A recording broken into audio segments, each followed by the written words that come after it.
ডকাইতৰ ঘাটিত পৰিণত হৈছে নগাঁৱৰ চামগুৰি ৰূপহী আৰু জুৰিয়া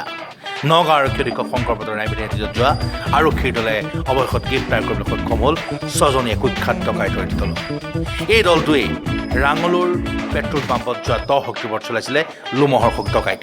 ডকাইতৰ গুলীত আহত হৈছিলে ৰাজকুমাৰ জৈন নামৰ এজন ব্যৱসায়ী চাওক এয়া অত্যাধুনিক 7.65 পিষ্টলসহ আৰক্ষীয়ে গ্ৰেপ্তাৰ কৰিলে 6টা 1200 ডকাইতক আমাৰ প্ৰতিবেদন স্পষ্ট হৈছে এইকেইটা 1200 ডকাইতে নগাঁৱৰ বিভিন্ন প্ৰান্তত চলাইছিল ব্যাপক সন্ত্ৰাস আৰু আপুনি শুনি আচৰিত হ'ব MA পাছ ডকাইত সুৰুজালিয়ে এই ডকাইতিৰ নেতৃত্ব দিছিল চাওক আমাৰ প্ৰতিবেদন জড়িত আছিলে তেওঁলোকৰ এগেইনষ্টে অভিযান চলি আছিলে বিভিন্ন অঞ্চলত আমাৰ স্পেচিয়েল টিম কিছুমানে অভিযান কৰিছিলে ৰূপহীহাট অঞ্চল জুৰিয়া অঞ্চল আমাৰ মহখুলি অঞ্চল এই সকলো অঞ্চলতে আমাৰ আৰু চামগুৰি অঞ্চল এই 4টা জেগাত আমাৰ অপাৰেশ্যন চলিছিলে অপাৰেশ্যনৰ অন্তত আমি টোটেল 6জন মানুহ কৰায়ক্ত কৰিবলৈ আমি সক্ষম হৈছোঁ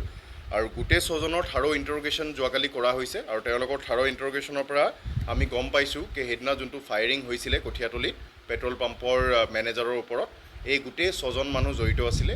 গোটেই 6জন মানুহে স্পটত গৈছিলে তেওঁলোকৰ পৰা 2খন বাইকো ৰিকভাৰ কৰা হৈছে যোন 2খন বাইক এই ঘটনাত ব্যৱহাৰ কৰা হৈছিলে আৰু যোনটো পিষ্টল এই ঘটনাত ব্যৱহাৰ হৈছিলে আপোনাক আগতো আমি জনোৱা হৈছিলে 7.65 পিষ্টল এটা দি ফায়াৰিং কৰা হৈছিলে সেই পিষ্টলটো আমি ৰিকভাৰ কৰিবলৈ সক্ষম হৈছোঁ এটা মেগাজিনো আমি পাইছোঁ আৰু 2 ৰাউণ্ড আমি লাইভ এমুনেশ্যনো পাইছোঁ এতিয়া কোনকেইজন ব্যক্তি জড়িত আছিলে তেওঁলোকৰ নামকেইটা মই জনাব বিচাৰিছোঁ মহম্মদ নুৰুদ্দিন মহম্মদ ওমৰ ফাৰুক মহম্মদ সুৰুজ আলী মহম্মদ চাৰাবাত আলী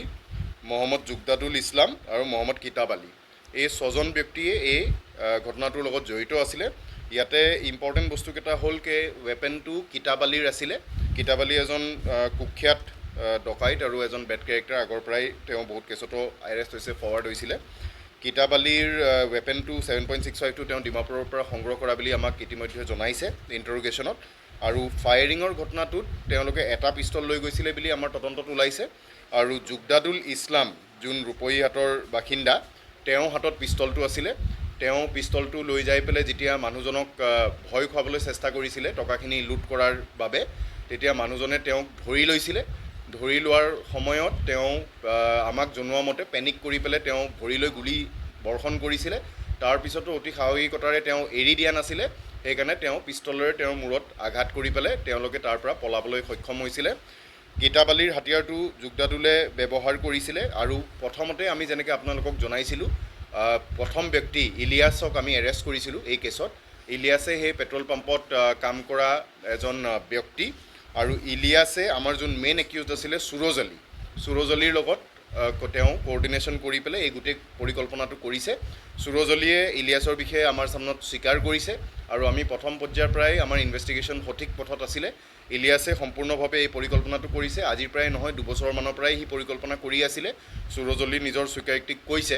ইলিয়াছে কেনেকৈ বিভিন্ন সময়ত আগতো প্লেনিং কৰিছিলে কিন্তু তেওঁলোকে কোনো গ্ৰুপ তৈয়াৰ কৰিবলৈ পৰা নাছিলে এই কাম কৰিবলৈ কিন্তু ফাইনেলি সুৰজে কিতাব আলী আৰু ওমৰ ফাৰুক এই 2জন ভেটেৰেন ডকাইতৰ লগত তেওঁ মিলি পেলাই গোটেই পৰিকল্পনাটো কৰি পেলাই তেওঁলোকে কৰিলে আমি এই কেছৰ লগত জড়িত বেছিভাগ মানুহ আৰু সকলো ইম্পৰ্টেণ্ট মানুহ আমি অলৰেডি কৰায়ক্ত কৰিবলৈ সক্ষম হ'লোঁ ইয়াৰ লগত 2-3টা নাম আৰু জড়িত হৈ আছে এইকেইজন ব্যক্তি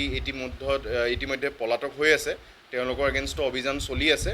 আৰু ইয়াতে যদি কাৰো বেলেগ কাৰোবাৰ নাম সামুৰ খাই উঠে বা জড়িত হয় তেনেহ'লে তেওঁলোকৰ এগেইনষ্টত বিহিত ব্যৱস্থা লোৱা হ'ব কিন্তু আমি ভাবোঁ দ্য কেছ ইজ কমপ্লিটলি ছল্ভড আৰু যাৰ পৰিকল্পনা আৰু যোন মানুহে পিষ্টল চলাইছিলে যাৰ পিষ্টল আছিলে যোনকেইজন 6জন ব্যক্তি বাইক লৈ পেলাই তাতে উপস্থিত হৈ ঘটনাটো কৰিছিলে সকলোকে আমি পোৱা গৈছে আৰু আমি ভাবোঁ যে আমি ইনভেষ্টিগেশ্যনো ঠিক দিশত প্ৰথমৰ পৰাই গৈছিলোঁ আৰু যিমানখিনি প্ৰয়োজন হ'ব এটা ভাল কেছ ডায়েৰী তৈয়াৰ কৰিবলৈ সেইখিনি আমি তৈয়াৰ কৰি পেলাই যাতে আমি এটা ডেটাৰেঞ্চ ক্ৰিয়েট কৰিব পাৰোঁ এই এনেকুৱা ধৰণৰ ক্ৰিমিনেলছৰ এগেইনষ্টে সেইখিনি আমি কৰিম ডকাইতৰ নামকেইটা আকৌ এবাৰ মই ৰিপিট কৰিছোঁ মহম্মদ নুৰুদ্দিন তেওঁ ৰূপহীহাটৰ বাসিন্দা মহম্মদ ওমৰ ফাৰুক তেওঁ ৰূপহীহাট মহম্মদ সুৰজ আলী তেওঁ জুৰিয়াৰ বাসিন্দা মহম্মদ চাৰাবাত আলী তেওঁ চামগুৰিৰ বাসিন্দা মহম্মদ জুগদাদুল ইছলাম তেওঁ ৰূপহীহাটৰ বাসিন্দা যোনে পিষ্টলটো ব্যৱহাৰ কৰিছিলে আৰু ফায়াৰিং কৰিছিলে আৰু মহম্মদ কিতাব আলী তেওঁ ৰূপহীহাটৰ বাসিন্দা তেওঁ যোনে পিষ্টলটো ডিমাপুৰৰ পৰা সৰবৰাহ কৰিছিলে জুগদাদুল ইছলামে ফায়াৰিংটো কৰিছিলে কিতাব আলীৰ ৱেপনটো কিতাব আলীৰ আছিলে আৰু মহম্মদ সুৰজ আলীয়ে মেইন লিংক আছিলে between the gang of dacoits and between Ilias যাৰ পৰিকল্পনাটো আছিল বাইককেইখন আমাৰ এটা মৌখুলিৰ অপাৰেশ্যনত ৰিকভাৰ হৈছে আৰু এটা আমাৰ ৰূপহীত অঞ্চলৰ পৰা ৰিকভাৰ হৈছে।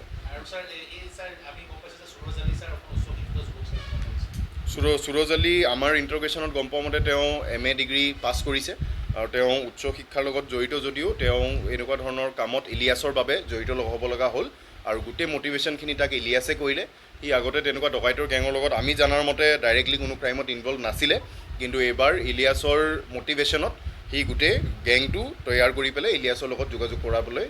কামখিনি সি হাতত ল'লে। আৰু কাৰোবাৰ প্ৰশ্ন যদি আছে আমি ল'ব পাৰিম এতিয়া, নহ'লে